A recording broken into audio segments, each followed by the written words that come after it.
Kia ora, and good afternoon.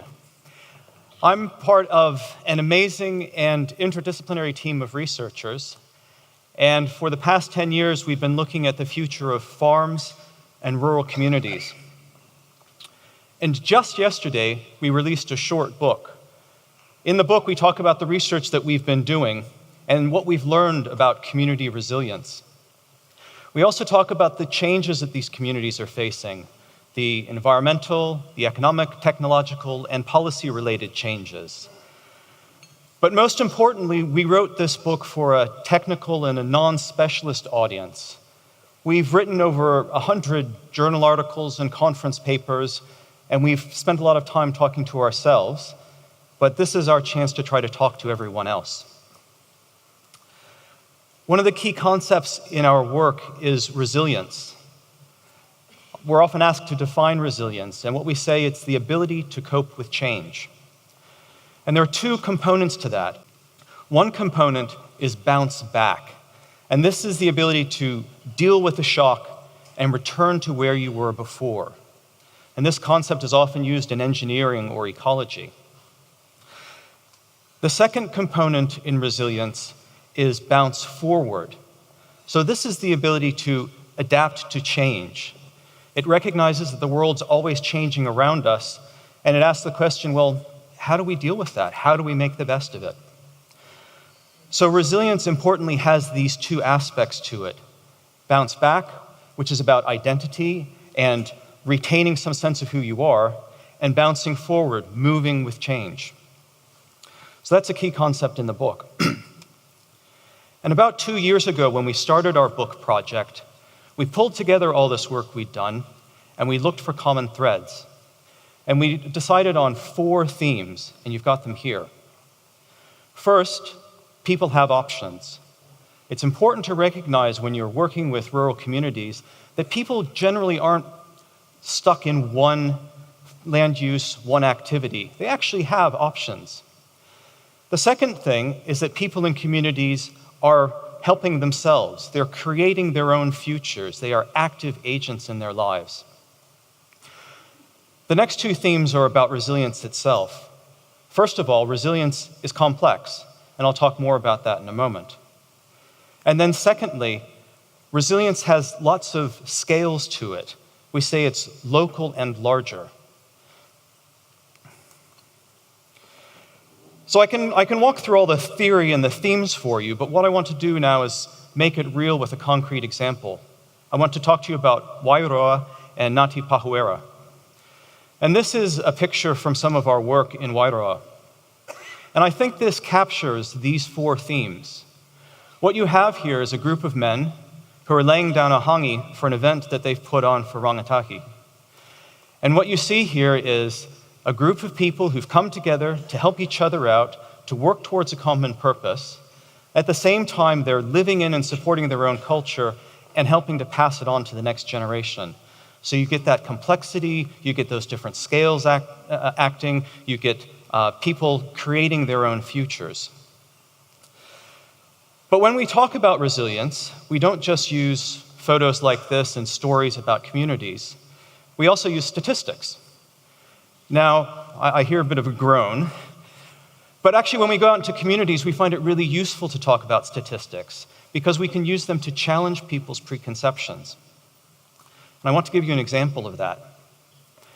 Here are 3 statistics with the data for New Zealand and for Wairoa. Now, if you know anything about Wairoa, you probably have a bit of a negative perception. You're probably thinking, oh, a bit deprived, it's got a bit of trouble there. And I won't deny that there are problems. And the first statistic there reflects that. What you see there is that Wairoa's unemployment rate is basically twice the national average. And so absolutely, there aren't as many jobs there, and there are more unemployed there. But then the second statistic is about election turnout. And voting participation is a metric that's used around the world as an indication for how much people are connected with their communities and with their government. In New Zealand, in 2013, in the local election, the turnout rate was 48%. But Wairoa had the second highest of any place in New Zealand at 62%. So with that new bit of information, that new statistic, do you find your perception of Wairoa changing at all? The third statistic there is about volunteering. So we did a project on the informal economy in Wairoa, and this statistic reflects what we found. Generally in New Zealand, adults volunteer at a rate of about 14%. But in Wairoa, the rate is 50% higher. And when you go and talk with people, sitting behind that number are members of the community who are working together to support each other, to share their time, share their kai, create connections. And that's the key to resilience, is creating those connections. So those statistics help us both learn about a community and challenge our preconceptions. I want to take that a little bit further. We also worked with the local iwi, Ngāti Pahuera. And this is a map of the area that shows their properties. So these are 4 farms that they own. And this part of the research is really important because it combines 2 things: working with people and also using science and models to help them and to support them. We have a farm systems modeling team, and they've developed a model that uses land management units to talk about how you might manage each one of these specific farms, but then combine them into a whole that works better together. So they took their model to Wairoa, and they sat down with the iwi, and they ran through it. And they were able to show the iwi that actually they were doing a really good job of managing their properties. But the other thing they were able to do is help the iwi think about, when we go to acquire new properties, what should they be? What are the best properties to add to our portfolio? So this is a great example of both working with a local community, but also bringing in some new knowledge, bringing in some science, and helping them solve problems. You also see some of those themes coming through. Ngāti Pahuera is creating its own future by looking at its potential options. And also, you see the complexity here. How do we manage these different farms? And then you see the scale operating also. You've got individual farms, but they're also trying to manage it at more of a regional scale. So this, to me, is a great example of the breadth of the work that we've been doing. Now, as I've said, resilience is complex, and we had to figure out how to communicate that. So one of the things we've done in this research is develop a resilience framework. Now, there's not enough time to walk you through all of it, but one of the things I want to point out is these wedges in a circle.